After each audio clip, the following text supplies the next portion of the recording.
ओम नमः शिवाय। मैं हूं ज्योतिर्विद पंडित दीपक दुबे और उपस्थित हूं आपके साथ शुक्र के राशि परिवर्तन के प्रभाव को लेकर। शुक्र का राशि परिवर्तन 12 मार्च को हुआ है और यह 6 अप्रैल तक मेष राशि में रहेंगे। राहु के साथ युति करेंगे, शनि से दृष्ट रहेंगे। शनि की दृष्टि पड़ेगी, राहु के साथ हैं। क्या होगा इनका प्रभाव?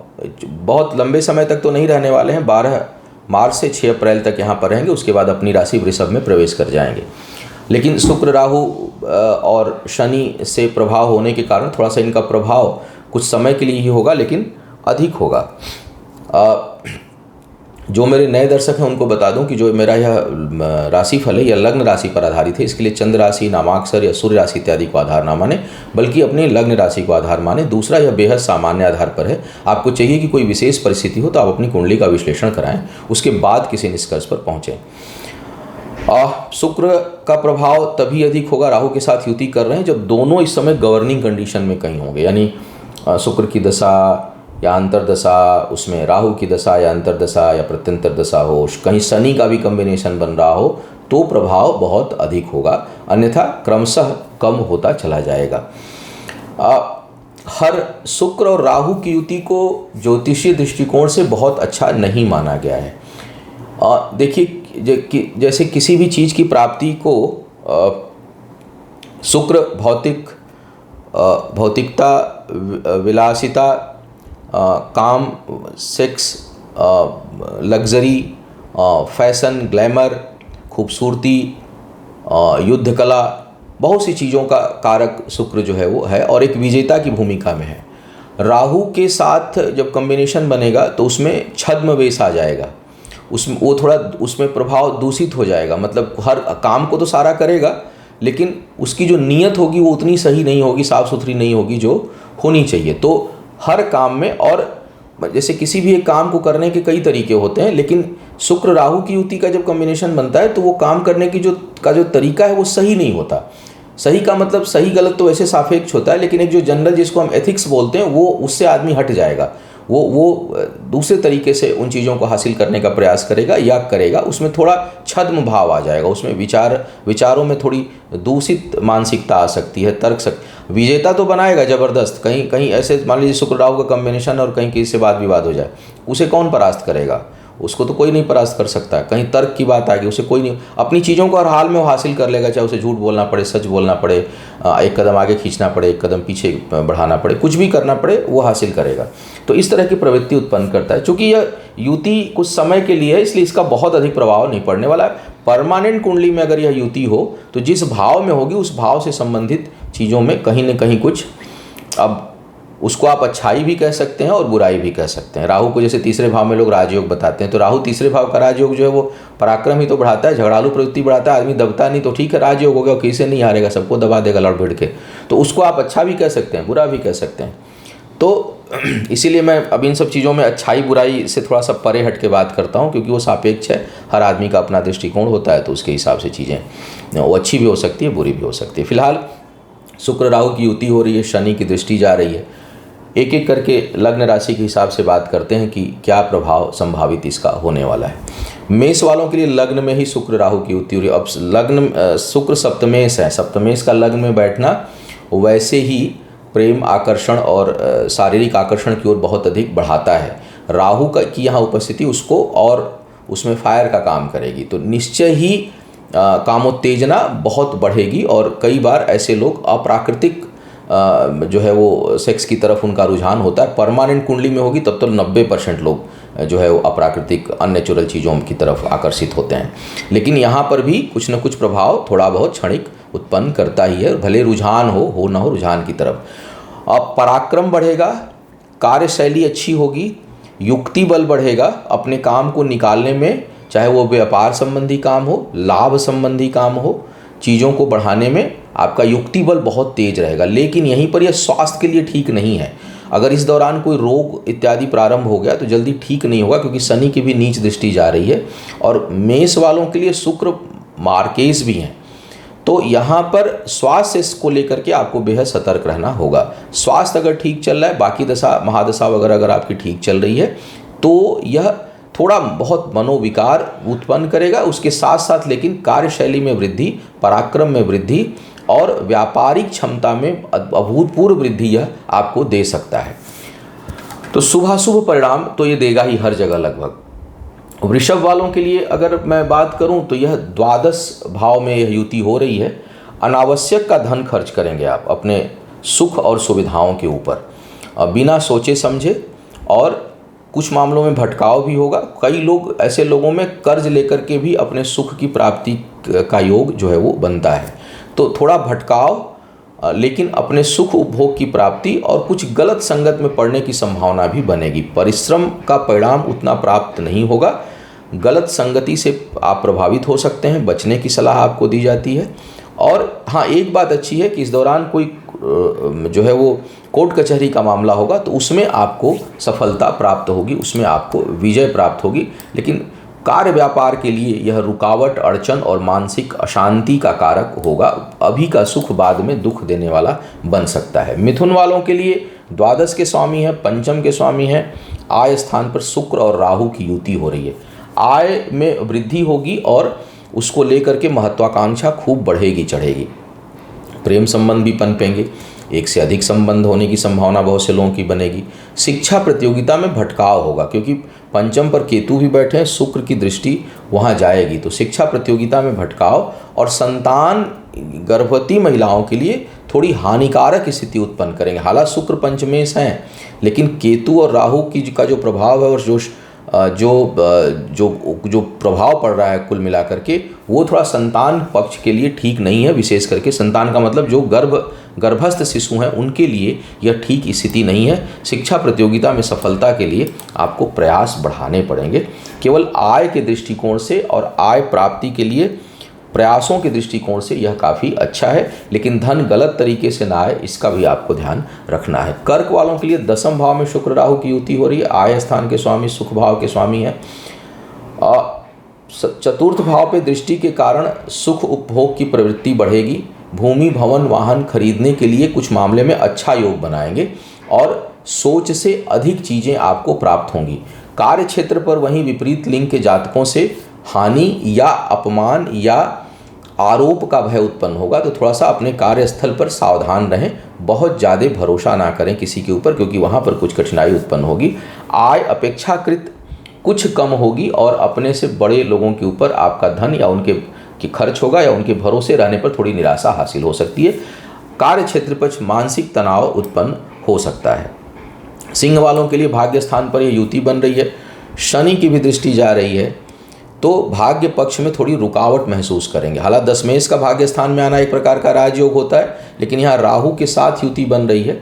पराक्रम और पुरुषार्थ में वृद्धि होगी।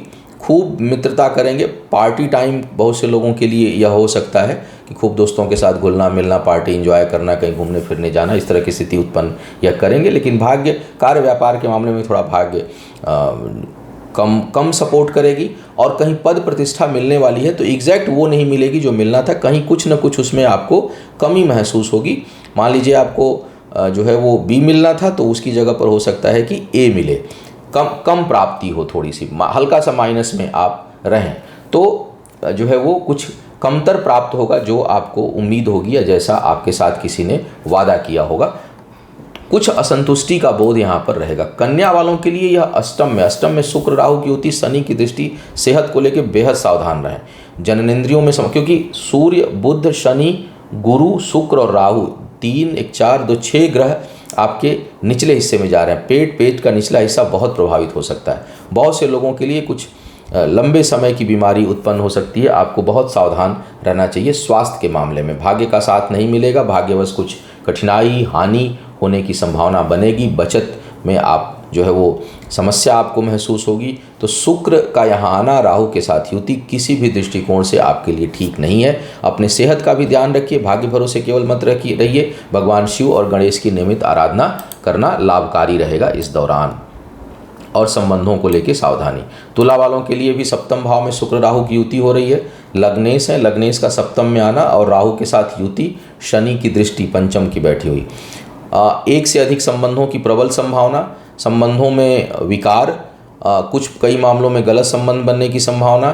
साझेदारों के साथ कुछ वैचारिक मतभेद या वहाँ पर मानसिक उलझन तनाव। व्यापार में वृद्धि की बहुत प्रबल महत्वाकांक्षा बढ़ेगी इस दौरान। अपने कार्य व्यापार को बहुत तेज़ी से बढ़ाने की इच्छा जागृत होगी, लेकिन उसमें यथोचित सफलता नहीं प्राप्त होगी आपको। पुरुषार्थ बढ़ा रहेगा, भावनाएं बहुत उबाल मारेंगी इस दौरान। आत्मविश्वास भी बढ़ेगा और कुछ ऐसे डेयरिंग स्टेप उठा सकते हैं जो आप सामान्य परिस्थिति में सोच नहीं सकते। यानी आत्मबल अभूतपूर्व रूप से और उत्साह आपका बढ़ा चढ़ा रहेगा इस दौरान। किसी से भी डरेंगे नहीं, अपराजय स्थिति रहेगी। वाद विवाद में आप सफल होंगे, लेकिन कार्य व्यापार संबंधों के मामले में उलझने, गलत डायरेक्शन, अनावश्यक तनाव होने की संभावना बनेगी और एक से अधिक संबंध और प्रेम संबंध बनने की संभावना बहुत से लोगों के लिए यह स्थिति उत्पन्न करेगी। वृश्चिक वालों के लिए छठे भाव में यह योग बन रहा है। धन खर्च की संभावना बहुत प्रबल इस दौरान होगी। कर्ज इत्यादि लेने से बचें। बिना वजह के शत्रु आपको परेशान कर सकते हैं। वैवाहिक जीवन में कठिनाई महसूस करेंगे। अगर परमानेंट कुंडली में वैवाहिक जीवन से संबंधित कोई दोष है और या वैवाहिक जीवन ठीक नहीं चल रहा है तो उसमें समस्या इस दौरान बहुत बढ़ सकती है, इंक्रीज़ कर सकती है। तो जो ये 12 मार्च से 6 अप्रैल का समय है, इसमें अपने आप को बहुत बचा कर चलें। कर्ज इत्यादि लेने से, कर्ज, वाद विवाद, इन सभी चीज़ों से आप दूर रहें। यात्राओं में थोड़ा सुख मिलेगा, लेकिन धन अनावश्यक का खर्च हो, इसकी प्रबल संभावना बनी हुई है। धनु वालों के लिए अगर मैं देखूं तो ये पंचम भाव में आ रहा है। शुक्र राहु की युति हो रही है। थोड़ी मानसिक निश्चिंतता रहेगी। धन की कुछ कमी महसूस इस दौरान कर सकते हैं। अनावश्यक बिना सोचे समझे झटके से धन आपका खर्च होगा। शिक्षा प्रतियोगिता में सफल होने के लिए आपको अपने प्रयासों को बहुत बढ़ाना होगा। आय होती रहेगी, निरंतरता आय में रहेगी, लेकिन खर्च भी उसी हिसाब से होगा और बिना सोचे समझे कई जगह आप खर्च कर सकते हैं। संतान पक्ष से कुछ मानसिक अशांति आपको मिल सकती है, कुछ कष्ट मिल सकता है, तो उधर आपको अधिक ध्यान देने की आवश्यकता है। जो लोग संतान प्राप्ति के इच्छुक हैं, प्रयास कर रहे हैं, उनको इस समय सफलता नहीं मिलेगी। गर्भस्थ शिशु के लिए भी स्थिति बहुत अच्छी नहीं है। जो गर्भवती महिलाएं हैं उनको, क्योंकि शनि की भी दृष्टि जा रही है और शुक्र और राहु की युति है, तो गर्भवती महिलाओं के लिए थोड़ी यह स्थिति अच्छी नहीं उत्पन्न कर रहे हैं। मकर वालों के लिए शुक्र और राहु की युति चतुर्थ भाव में हो रही है। दशमेश हैं और पंचमेश हैं। शुक्र का आना केवल उस दृष्टिकोण से देखा जाए तो यह भौतिक संसाधनों में जबरदस्त वृद्धि करेंगे। चतुर्थ भाव में शुक्र और चंद्रमा दो बहुत योगकारी हो जाते हैं, तो आपके भौतिक संसाधन, भूमि, भवन, वाहन इत्यादि खरीदने के लिए अच्छे हैं। लेकिन राहु के साथ युति जो है वो अधिकांश चीज़ों में अगर नया इस दौरान खरीदते हैं तो मानसिक अशांति को भी बढ़ाएगा, उलझनों को बढ़ाएगा। तो ज़मीन जायदाद का सौदा करने से पहले सावधान। अगर गाड़ी अति आवश्यक हो, लेना हो तो ले लीजिए, लेकिन सोच समझ के थोड़ा सा लीजिएगा। डील पता चले गाड़ी बहुत अच्छी ली है लेकिन वो हर 2 महीने में परेशान कर रही है। ज़मीन जायदाद इस समय लेंगे तो उसके पेपर्स को अच्छे से जांच लीजिएगा, क्योंकि उसमें उलझनों का योग रहेगा। जब मैंने साप्ताहिक राशिफल बताया तो किसी का मैंने कमेंट देखा तो मुझे भी याद आ गया कि बहुत से एस्ट्रोलॉजर कह रहे हैं कि इस समय भूमि, भवन, वाहन खरीदना चाहिए। बिल्कुल खरीद सकते हैं, लेकिन राहु भी है, इसको इग्नोर ना करें आप। और राहु की उपस्थिति ही उलझन पैदा करती है, तो उलझन कहीं न कहीं चीज़ों में रहेगा। इसलिए कोई भी काम करें वो बहुत सोच समझ कर करें और लंबे सौदे, ज़मीन जायदाद जहाँ रहना हो उसको बेहतर होगा कि 6 अप्रैल तक ना करें। और अति आवश्यक लगे तो भी 10 बार उसको जांच लें, परख लें, फिर आगे बढ़ें। शिक्षा प्रतियोगिता में सफलता के लिए अधिक प्रयास करना पड़ेगा, क्योंकि सफलता थोड़ी कठिन होगी। कार्य क्षेत्र में दबदबा और प्रभाव होगा। अपने पराक्रम से विरोधियों को एकदम पस्त कर देंगे इस दौरान आप। तो कोई भी इस समय आपसे टकरा नहीं सकता कार्य क्षेत्र में, और अचानक कोई बड़ी उपलब्धि आपको हासिल हो सकती है। पद प्रतिष्ठा में वृद्धि, क्योंकि केतु भी दशम भाव में एक प्रकार से राजयोग बनाते हैं, वो भी तुला राशि की, और शुक्र की दृष्टि जा रही है, तो अपराजय सी स्थिति आपके कार्य क्षेत्र में हो जाएगी इस दौरान। अगर कोई राजनैतिक व्यक्ति और चुनाव लड़ रहा है तो उसकी जीत लगभग तय होगी। अगर शुक्र गवर्न कर रहे हैं तो बड़ी अच्छी मार्जिन से आदमी जीतेगा। कुंभ वालों की बात करूं तो तीसरे भाव में आ रहे हैं। संबंधों में कटुता, उतार चढ़ाव, उलझन जो है वो बनी रहेगी। सोच समझकर दोस्ती करें। दोस्तों से धोखा इत्यादि मिलने का आपकी इसलिए संभावना बन सकती है। लेकिन कार्य क्षेत्र में और रुके हुए कामों में भाग्य का अचानक साथ आपको मिल सकता है। भाग्य में वृद्धि का योग जो है इस दौरान होगा। घर परिवार के ऊपर आपका धन खर्च होगा।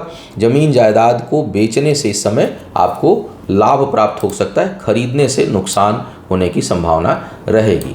मीन वालों के लिए दूसरे भाव में यह गोचर हो रहा है। धन के बचत से संबंधित समस्या आपको परेशान कर सकती है। मीन वालों के लिए तीसरे भाव के स्वामी हैं और अष्टम के स्वामी हैं, दूसरे भाव में आ रहे हैं, तो बचत प्रभावित होगी, सेविंग नहीं कर पाएंगे, बिना सोचे समझे आप धन खर्च कर सकते हैं। तर्क शक्ति बहुत अद्भुत रहेगी। करीबी लोगों के ऊपर, मित्रों के ऊपर, भाई बहनों के ऊपर आपका धन खर्च होगा। हो सकता है बचत में से भी पैसा निकाल करके उनको देना पड़े, मदद करना पड़े। सेहत को लेकर के थोड़ा सा आपको ध्यान रखना है, स्वास्थ्य का पक्ष जो है वो कमज़ोर हो सकता है। वाद विवाद में इस समय आपको कोई परास्त नहीं कर सकता। युक्ति बल बहुत अधिक होगा, इसलिए किसी भी समस्या से निकलने में समर्थ होंगे। तो आर्थिक चीज़ों के लिए ठीक नहीं है। बौद्धिक क्षमता में वृद्धि का योग है और करीबी लोगों पे धन खर्च और स्वास्थ्य के दृष्टिकोण से नकारात्मक प्रभाव शुक्र राहु की युति आपको दे सकती है। इन क्षेत्रों में आपको सावधानी रखनी है। तो यह था शुक्र के गोचर और शुक्र राहु की युति का होने वाला संभावित प्रभाव आपके ऊपर लग्न राशियों के हिसाब से। आपका आने वाला समय शुभ हो, आयु, आरोग्य और ऐश्वर्य की वृद्धि हो। इन्हीं शुभकामनाओं के साथ आपसे विदा लूंगा। पुनः मुलाकात होगी किसी नए विषय पर, तब तक के लिए मुझे आज्ञा दीजिए। ओम नमः शिवाय।